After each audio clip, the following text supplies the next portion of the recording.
এই স্থাপনাটার কারুকার্য সত্যি অসাধারণ। আমরা লক্ষণ শাহ জমিদার বাড়িতে দেখছি রাধা গোবিন্দ মন্দিরটা এরকম সুন্দরভাবে কারুকার্যময় করে তৈরি করা, আর এইটা সম্ভবত ওনার বাসভবন বা যেখানে ওনারা থাকতেন। তো চলুন আমরা একটু বাসভবনটা একটু ঘুরে দেখি। এখানে একটা প্ল্যাটফর্মের মতো প্রথমে উঁচু করা, তারপর বাড়িটাকে প্ল্যাটফর্মের উপরে করা হয়েছে। এর ডিজাইনও খুবই নান্দনিক।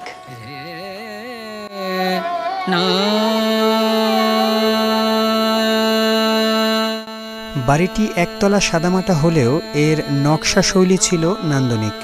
এর সামনের অংশে প্রায় পুরোটা অংশ জুড়েই ছিল প্রচুর নকশা। পিলারগুলো এবং ওপরে ছাদের যে অংশ ছিল পুরোটাই একদম নকশায় পরিপূর্ণ।